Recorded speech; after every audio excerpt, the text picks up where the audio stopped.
Y si te dijera que la historia de Benedict y Sophie no estaba tan ajena a la reina Charlotte como nos hizo pensar la serie, en la vida real su propio hijo, siendo rey regente, se casó con una viuda católica y sin sangre noble. Tremendo escándalo, mi amor, en aquella época. Y me atrevo a decir que todas las que hemos visto la cuarta temporada de Bridgerton hemos quedado enamoradas, fascinadas con la época por los colores que usan, la comida que aparece, ay, esos dulces, me encantan. Los vestuarios, que por cierto, hoy me puse este vestidito del color de los Bridgerton. Y por supuesto lo que más nos encanta, el amor. Pero al mismo tiempo, como nos enseñaron tanto como esa otra parte de las diferencias entre las clases sociales, lo complicado que era realmente amar a una persona porque sí, pues ha sido un sabor, al menos para mí, un poco agridulce. Pero ¿y si yo les contara que en la vida real fue mucho peor? Y es que esta historia no trata del segundo hijo de un vizconde, no.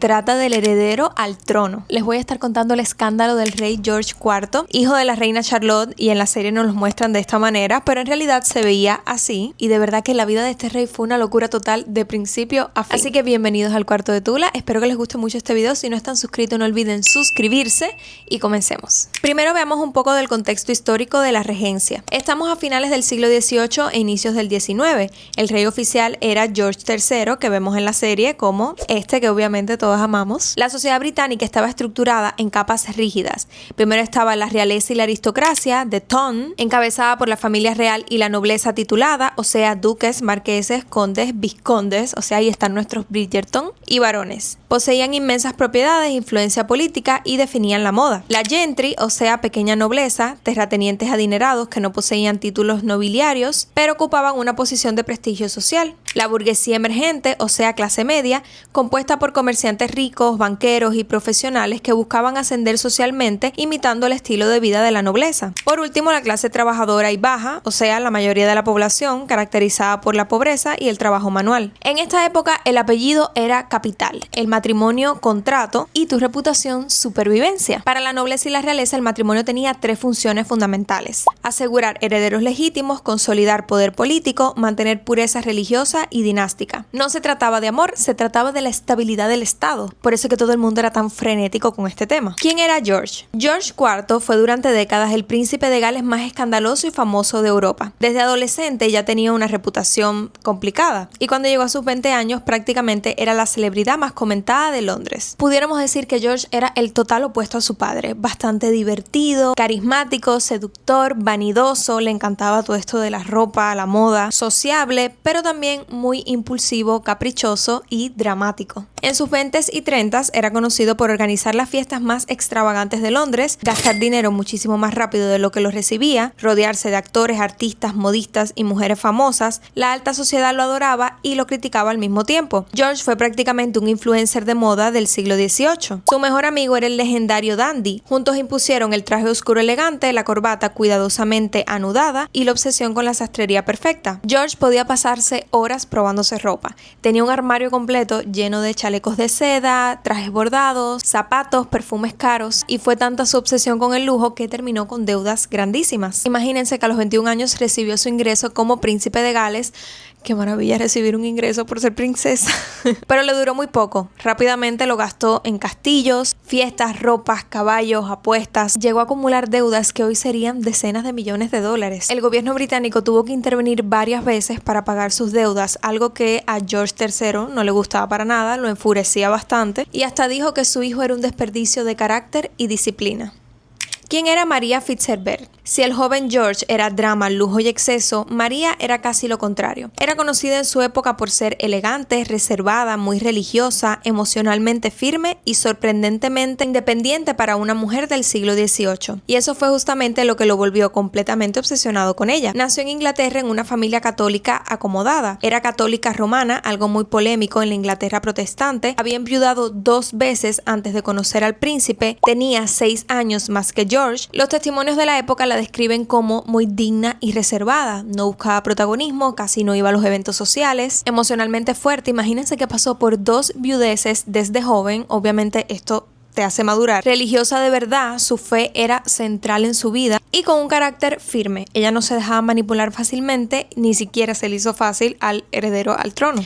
Pero antes de continuar, un mensaje del patrocinador de este video. Si estás organizando un evento y quieres que tenga un momento realmente especial, vale la pena contar con la música en vivo de Lugo. Con un estilo moderno que mezcla elegancia clásica con energía contemporánea, Lugo ha llevado sus presentaciones a diferentes partes del mundo, principalmente establecido en Estados Unidos, España y República Dominicana, pero disponible para tocar en cualquier ciudad o país. Lugo también es una marca que conecta eventos con músicos profesionales a través de una asesoría personalizada. En violinigenaisi.com y saxnewyorkcity.com puedes encontrar el match ideal para tu evento. Recibe un 20% de descuento si vas de parte del Cuarto de Tula y no olvides seguirlo en sus redes sociales como Violinigenaisi. Su relación.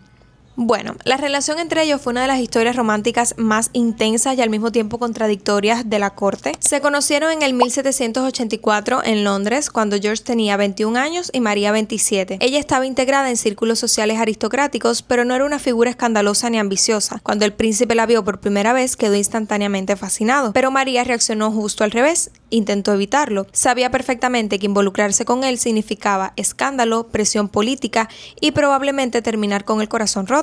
Así que durante meses lo rechazó. George entonces empezó a hacerle una especie de love bombing, solo que adaptado como que a aquella época. Lo que hacía era mandarle muchísimas cartas bastante intensas y dramáticas, donde se pudieron leer frases como: su vida no tenía sentido sin ella, que solo ella lo entendía, que estaba dispuesto a renunciar a todo por ella. Una de las cosas que sí realmente impresionó a María es que George insistía en que él no quería un amante, él quería casarse con ella. Es que el George realmente era irresponsable. Así que cuando María siguió rechazándolo, ocurrió uno de los eventos más famosos de la historia. George se hirió a sí mismo con una daga o con una espada en el pecho.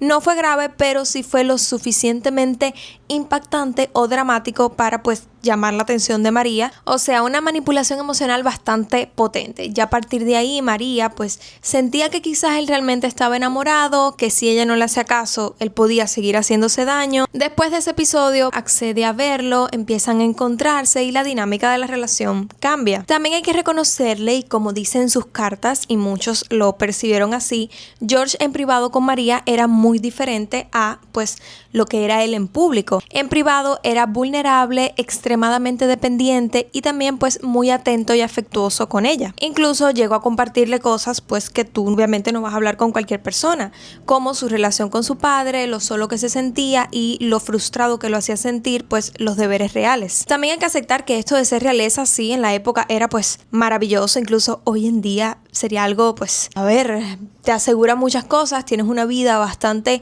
chula, pero que también puede convertirse en una jaula de oro. Su relación no era la típica de la corte llena de fiestas y extravagancias, todo lo contrario. María le gustaba la vida tranquila y eso a George lo hacía sentir que con ella tenía una vida casi normal. La decisión radical. En 1785 tomaron la decisión más arriesgada, se casaron. Yo no sé qué fue lo que pasó, María ya estaba demasiado enamorada, ignoró todas las red flags, no solo de él como persona, porque sí se ve que tenía demasiados issues, sino también todo lo que esto implicaba para ella socialmente. En ese momento ese matrimonio no iba a ser legal, o sea, eso jamás lo iban a permitir. Ella nunca iba a ser reconocida como princesa y su reputación podía destruirse completamente, lo cual significa que te marginan de la sociedad. Y lamentablemente los patrones de George comenzaron a repetirse. Él tenía una personalidad muy contradictoria. Con María era devoto, romántico, intenso, pero fuera de la relación seguía siendo extravagante, irresponsable, lleno de fiestas y deudas. Y esto provocaba ciclos constantes de pasión, conflictos, separación, reconciliación. Y así sucesivamente. Esto se repitió durante 2 décadas hasta que llegó el punto de quiebre, cuando el príncipe tuvo que casarse con Caroline de Brunswick en 1795. George necesitaba que el parlamento pagara sus deudas, por lo tanto, la condición fue que debía casarse con una princesa protestante. Obviamente esto para María fue devastador, pero no le quedaba más remedio que aceptarlo, o sea, ¿qué iba a hacer? Pero incluso después de ese matrimonio, George seguía visitando a María, intercambiaban correspondencia y se reconciliaron varias veces. La ruptura final ocurrió alrededor de 1811. Ese año él tuvo que asumir el puesto de príncipe regente por la enfermedad de su padre. Por supuesto que la presión política aumentó muchísimo. La corte no quería ninguna relación con María, el gobierno no quería ningún escándalo, así que George comenzó a distanciarse. Nunca hubo una ruptura hostil, la separación no fue escandalosa, simplemente se distanciaron y ya. Matrimonio con Caroline. Si la historia de George con María fue escandalosa, su matrimonio con Caroline lo fue aún más y considerado uno de los matrimonios reales más desastrosos de la historia británica. Cuando Caroline llegó a Inglaterra a conocerlo, ocurrió uno de los momentos más famosos de todo este drama. Dicen que George se quedó así, la miró, se quedó en silencio y pidió un vaso de brandy.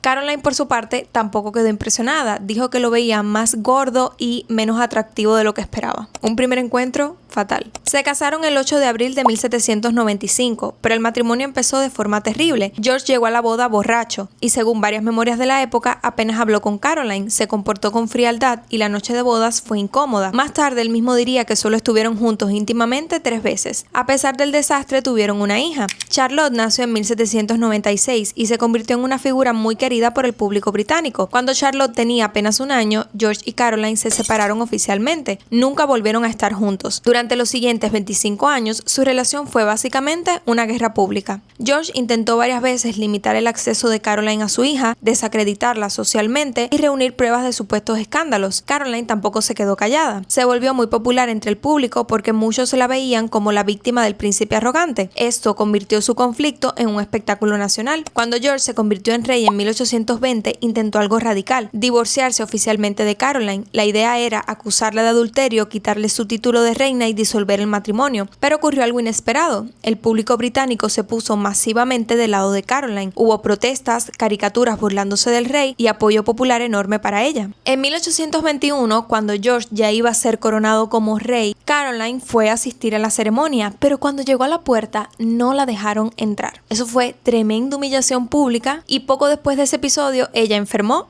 y murió. Murió semanas después de la coronación. El tiro le salió por la culata a George. Él quería simplemente como vengarse de ella, humillarla. Ellos tenían una guerra ahí entre los dos. Pero el funeral hasta se convirtió en un escándalo político porque sus seguidores querían convertirlo en una protesta contra George. Incluso muchos historiadores creen que esta crisis dañó bastante la imagen de la monarquía británica. George terminó muy enfermo, extremadamente obeso, aislado y era muy impopular. Los excesos de su juventud le provocaron gota severa, problemas cardíacos y dificultades respiratorias. Murió en 1830 a los 67 años. Muchos contemporáneos dijeron algo bastante duro, que había sido un príncipe brillante, pero un rey decepcionante. María, por su parte, tuvo un final mucho más tranquilo. Luego de su separación con George, vivió discretamente, mantuvo una buena posición social y evitó completamente los escándalos. Nunca habló públicamente de su matrimonio secreto, pero sí guardó el certificado matrimonial y las cartas que le enviaba George. Murió en 1837, 7 años después que él. Y si lo vemos desde afuera, podemos entender que George era una persona bastante inestable, con muchos defectos, un príncipe loco y un rey mediocre. Pero si vamos más allá, podemos darnos cuenta que pues fue una persona un poco malcriada, como que me da sensación de niño malcriado, y eso pues no es directamente culpa de él. También todas esas presiones en las que nacen las personas de la realeza, como que entiendo cómo te puedes llegar a sentir, y me da mucha pena que la persona que amó, pues aunque intentó tener una vida con ella, se casó con ella y todo, a pesar de que sabía que eso iba a ser un desastre y que también la ponía en peligro a ella. Al final no pudo hacer nada, tuvo que seguir en esa jaula de oro. Era su responsabilidad con la monarquía, con el Estado, con todo. Y entonces casarse con esta persona con la que no se llevó nada bien, también pienso que estaba muy predispuesto, quizás por ese mismo amor que sí le tenía a María, esa relación tan única que tuvo con María. También como fue un matrimonio arreglado, de cierta forma él estaba entre la espada y la pared porque tenía que pagar sus deudas. Ok, ahora editando este video me doy cuenta que estoy justificando demasiado a George. Sí, quizás él fue un niño que no le prestaron demasiada atención. Incluso en la serie de la reina Charlotte hay una parte donde sus hijos le dicen como que sienten esa carencia de ese amor y esa atención por parte de su madre. Entonces quizás de allí vienen muchos de sus traumas y sus actitudes, pero también llega un punto en la vida donde ya tú eres adulto que tú puedes tomar la decisión de ser mejor, de manejarte mejor. Habiéndose casado con María, tuvo una relación intermitente con ella, seguía teniendo esa vida desenfrenada por un lado y seguía endeudándose, o sea, él quedó entre la espada y la pared, pero porque él mismo realmente se puso entre la espada y la pared. Sí, allí hay traumas de niñez y todo eso, que eso es algo que a mí siempre me gusta mirar, pero llega un punto en el que tú tienes que tomar la decisión, ser mejor o quedarte comportándote como un niño.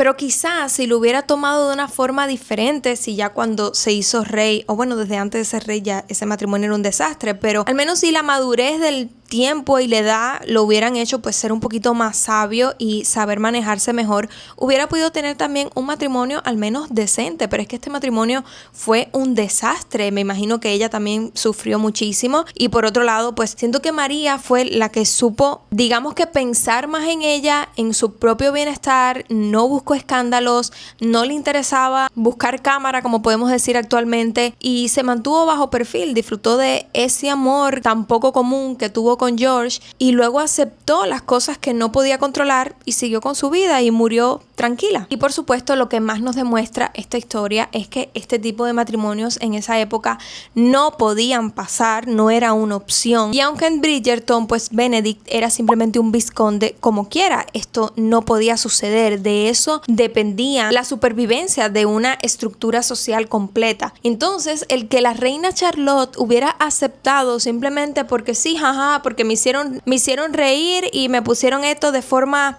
creativa y yo nada más tengo que decir que sí y hacerme la de la vista gorda.